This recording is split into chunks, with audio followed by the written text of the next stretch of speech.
brought to you by Teja vlogger. Speed ball. సరిగా time అవ్వలేదు. ఓ the covers great catch. ఎవరది? వాండర్సే అక్కడ. ఇంకా ఎవరైతే మ్యాచ్ చూసారో వాళ్ళకి తెలిసే ఉంటది ఏం జరిగిందో అని. మ్యాచ్ చూడని వాళ్ళకి చెప్తున్నా. Shivam Dube man in form. Captain Surya వచ్చి స్కోర్ బోర్డ్ ని కొంచెం మోడిఫై చేసి తన పని తను చేసి వెళ్ళిపోయారు. అప్పుడు వచ్చారు ది మ్యాన్ కుంఫు పాండ్యా.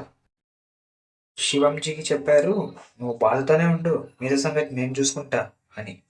ఒకసారి మీరు అబ్జర్వ్ చేయండి, ఫామ్లో ఉండి అన్లక్కీతో అన్ఫార్చునేట్గా అవుట్ అయినప్పుడు స్క్వాడ్లో ఇలాంటి ఒక ప్లేయర్ ఉన్నారా అని మనకి తెలియనప్పుడు వాళ్ళు వచ్చి పర్ఫామ్ చేస్తుంటే చూసే మనకే ఒక ఫీలింగ్ ఇస్తుంటే పర్ఫామ్ చేస్తున్న వాళ్ళకి ఎంత కిక్ వచ్చి ఉంటుంది.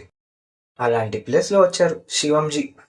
మనం చూసే ఉంటాం పాకిస్తాన్ మీద ఎలా క్రూషియల్ నాక్ ఆడారు. ఎనీవేస్ నేను ఎప్పటికీ చెప్పేటేదా ఒకటే, మన టీం ఎటువంటి సిచ్యువేషన్లో ఉన్నా ఒక్క ప్లేయర్ వస్తాడు. అతడు చిన్న ప్లేయర్ అని కాదు, పెద్ద ప్లేయర్ అని కాదు, ఆపద్ బాంధవుడిలా వస్తాడు, విధ్వంసం సృష్టిస్తాడు, ఒక తుఫాన్ సృష్టిస్తాడు. అప్పుడు అపోనెంట్ టీంకి అర్థం కాదు, తలలు పట్టుకుంటారు. So congratulation to Indian team and the captain, ఎందుకంటే సూపర్ 8కి క్వాలిఫై అయ్యారు. ఈ వీడియోని ఇక్కడ వరకు చూసినందుకు thank you so much guys. మీరు చూస్తున్నారే కానీ లైక్ షేర్ సబ్స్క్రైబ్ చేసుకోవటంలా అదొకటి చేసేయండి గైస్. అప్పుడు నాకు చాలా బూస్టప్ ఉంటుంది ఇలాంటి మీకు ఎంటర్టైన్మెంట్ వీడియోస్ చేయడానికి. And once again thank you so much ఎవరెవరైతే సబ్స్క్రైబ్ చేసుకున్నారో. And bye.